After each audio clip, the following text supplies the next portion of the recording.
हमारे लिए आज के समय में न केवल सुख की प्राप्ति अनिवार्य है, बल्कि हमारे लिए आध्यात्मिकता को भी प्राप्त करना अनिवार्य है, अत्यंत अनिवार्य है। तभी आप अपने कल को, आने वाला जन्म आप सुरक्षित कर सकते हैं। कहते हैं आप अपने भविष्य को सुरक्षित करने के लिए आप जमा पूंजी करते हैं, आप कहीं न कहीं उसकी तैयारी करते हैं।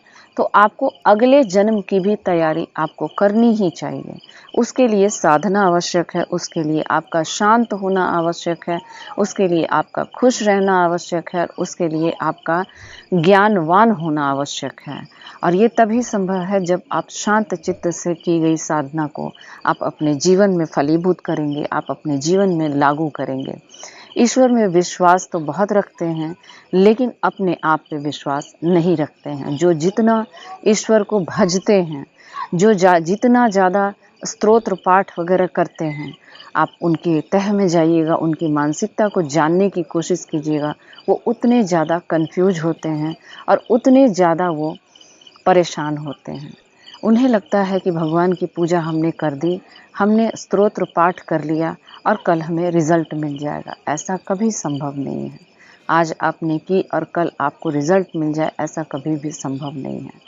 तो आपको, और जो मार्ग ध्यान के द्वारा की गई जो पाठ पूजा है, ध्यान के माध्यम से जो किया गया जो आपके द्वारा साधनाएँ हैं, वो आपको अवश्य वहाँ तक ले जाएगी जिसकी चाहत आपको है।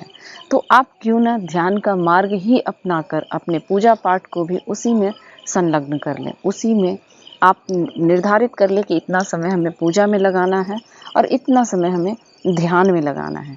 ध्यान यानी अपनी अंतर आत्मा की यात्रा। आपकी अंतर आत्मा ही आपको बताएगी आपको किस ओर जाना चाहिए और आपको क्या करना चाहिए। ये बहुत आवश्यक है कि आप अपने आप को साधना में ले जा करके और अपने आप से ही पूछें। साधना यानी ध्यान की गहराई में ले जा करके जब आप अपने आप से पूछेंगे कि आपके लिए आप जो कर रहे हैं, कई बार ऐसा होता है जो हम कर रहे होते हैं वो हम उसके विषय में हम किसी से गाइड नहीं ले पाते हैं, क्योंकि हमें लगता नहीं है कि कोई ऐसा योग्य व्यक्ति है जो आपको गाइड कर सके। यहाँ मैं आपको बता दूं कि आपका गाइड आप स्वयं हो और आपको अपने आप को जागृत करने की आवश्यकता है। तभी आप अपने जीवन में वो सब कुछ प्राप्त कर सकते हैं जो आप चाहते हैं। इसके लिए मैनिफेस्टेशन का भी आप सहारा ले सकते हैं। यदि साधना के गहराई में आप नहीं जा पाते हैं, आपके पास समय का अभाव है, कोई एक समय आप निश्चित नहीं कर पाते हैं, तो कम से कम एटलीस्ट आप मैनिफेस्ट कीजिए। आप ब्रह्मांडीय ऊर्जा से अपने लिए वो चीज़ें मांगिए जो आप चाहते हैं। मैनिफेस्टेशन भी एक इतना पावरफुल टेक्निक है जिससे आप वो हर चीज़ प्राप्त कर सकते हैं। भौतिक सुखों की वो हर चीज़ आप प्राप्त कर सकते हैं जो आप चाहते हैं मैनिफेस्टेशन के द्वारा आप अपनी ध्यान की गहराई में भी जानने के लिए यदि आप आग्रह करते हैं ब्रह्मांडीय ऊर्जा से, आप मांगते हैं कि मुझे अपने ध्यान की गहराई में जाना है, मुझे अपने विचारों पे कंट्रोल रखना है, मुझे अपने वाणी पे कंट्रोल रखना है। यदि आप ऐसा मैनिफेस्टेशन करते हैं तो वो अवश्य ही पूर्ण होती है। लेकिन मैनिफेस्टेशन में एक सबसे महत्वपूर्ण पार्ट जो है वो है आपका प्रेम।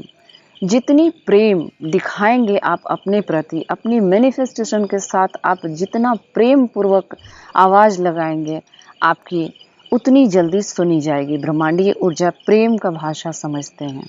प्रेम के अलावे वो कोई भाषा नहीं समझते हैं, यानी इमोशंस के अलावे ब्रह्मांडीय ऊर्जा को कोई भाषा नहीं समझ आती है। आपका सब कॉन्शियस माइंड भी आपके इमोशंस को ही समझता है। इसलिए इन इमोशंस को इकट्ठा करके आप अपने मैनिफेस्टेशंस पे लगाएं।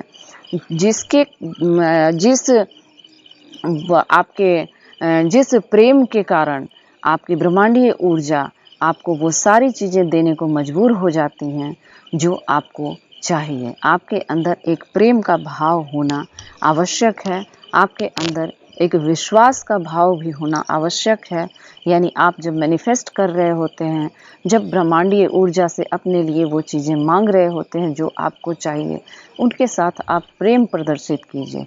वो किसी भी समय, मैनिफेस्टेशन का कोई टाइम नहीं है, लेकिन साधना का टाइम आप निश्चित रखेंगे।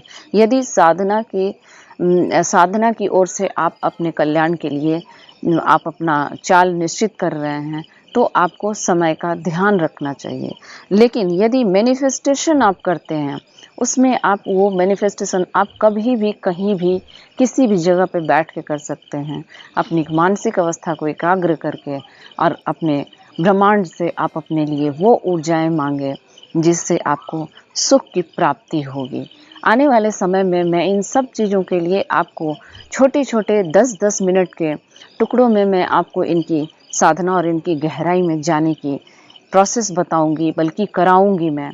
आप अपने आप को तैयार रखिए, आप अपने आप को प्रिपेयर कीजिए, आप अपने आप को क्षमा प्रार्थना के द्वारा अपने आप को क्षमा करके और अपने आप को बिल्कुल खाली रखें। एक खालीपन जब तक आपके अंदर नहीं होगा, तब तक आप अपने अंदर कुछ भी नहीं प्रवेश करने दे सकते हैं।